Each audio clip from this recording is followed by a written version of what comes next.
अब शादी की तरह होगा लिव इन रिलेशन में रहने वाले लड़का लड़की का रजिस्ट्रेशन। सरकार लाई नया फरमान। बिना शादी के इश्क लड़ाने वालों की हो गई बल्ले बल्ले। बस रजिस्ट्रेशन कराओ फिर खूब करो मस्ती, कोई दिक्कत नहीं, सरकार भी करेगी आपकी मदद। गर्लफ्रेंड बॉयफ्रेंड और बंद कमरे में इलू इलू का चक्कर सब होगा, बस एक रजिस्ट्रेशन कराना होगा आपको। लिव इन रिलेशन में रहने वाले लड़का लड़की की बल्ले बल्ले हो गई है। चाहे गर्लफ्रेंड हो, बॉयफ्रेंड हो या फिर बंद कमरे में इसका इलू इलू करने वाले लड़का लड़की, सबका जलवा कायम होने वाला है।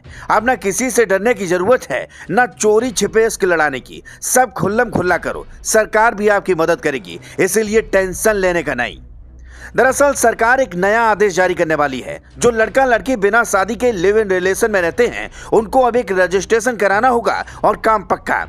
बता दें, भारत में ऐसा पहली बार हुआ कि लिव इन रिलेशन को लेकर कानून बनाया गया है। इससे पहले कोर्ट ने अपने आदेशों में इसे लेकर टिप्पणी जरूर की थी, लेकिन अब उत्तराखंड में इस कानून के आने के बाद लिव इन रिलेशनशिप में रहने के लिए अब कपल्स को रजिस्ट्रेशन कराना होगा। ऐसा ना कराने पर आपको सजा भी हो सकती है। यूसीसी में लिव इन रिलेशनशिप को मैरिज की तरह ही ट्रीट किया गया है। असल में जब तक दोनों पार्टनर सहमत के साथ रहते हैं तब तक कोई परेशानी नहीं होती, लेकिन पिछले कुछ समय से झूठे रेप के कई मामले सामने आए। कुछ केस ऐसे भी थे जिनमें रिलेशनशिप में रहते हुए भी बच्चा हुआ तो उसके अलग होने के समय सवाल उठा कि उस बच्चे का नेचुरल गार्जियन कौन माना जाएगा, वह अपने पेरेंट की प्रॉपर्टी का हकदार होगा या नहीं, पैदा हुए बच्चे की वैधता क्या होगी। साथ ही तय नहीं था कि महिला अगर अपना जीवन यापन करने में असमर्थ है तो उसका खर्चा कौन उठाएगा। इससे महिलाएं भी डोमेस्टिक वायलेंस के खिलाफ शिकायत कर सकती हैं। एडवोकेट रुद्र विक्रम सिंह कहते हैं कि यह कानून महिला पुरुष के साथ आने वाले बच्चे यानी तीनों के लिए फायदेमंद है। चलिए अब लिव इन रिलेशन की हर बात को विस्तार से समझते हैं। बता दें, समान नागरिक सहायता यानी यूसीसी लागू होने वाला उत्तराखंड पहला राज्य बन गया है। अनुसूचित जनजाति को छोड़कर उत्तराखंड में विवाह, तलाक, विरासत और लिव इन रिलेशनशिप को लेकर एक समान कानून लागू किया गया है, चाहे उनका धर्म या जाति कुछ भी हो।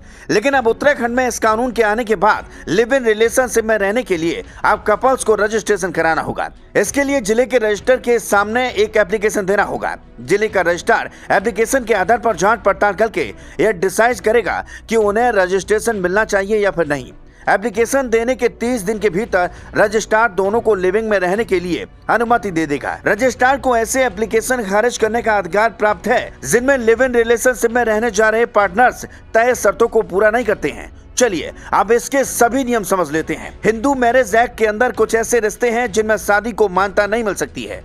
मुस्लिम पर्सनल लॉ बोर्ड के अंदर भी कुछ निषेध डिग्री हैं जिनमें शादी नहीं हो सकती है। अगर एक पार्टनर को पूरी तरीके से अपने स्टेटस के बारे में सही जानकारी नहीं दी गई, पार्टनर दूसरे को किसी तरह की गलत इंफॉर्मेशन तो नहीं दे रहे हैं। लिव इन रिलेशनशिप में रहने के लिए कपल्स में कोई भी नाबालिग नहीं होना चाहिए। ऐसा होने पर रजिस्ट्रेशन नहीं किया जाएगा। दोनों में से किसी की भी उम्र 21 साल से कम होगी तो रजिस्ट्रार उनके पेरेंट्स को इसकी सूचना देगा। लिव इन में रहने वाले जोड़े के जीवन में उनके माता पिता सहित कोई भी हस्तक्षेप नहीं कर सकता है और भारत के संविधान 1950 के अनुच्छेद 21 के तहत लिव इन जोड़े को जीवन जीने का अधिकार है, शांति से और बिना किसी परेशानी के रहें। खैर, अब ये नियम जल्द लागू होने वाला है।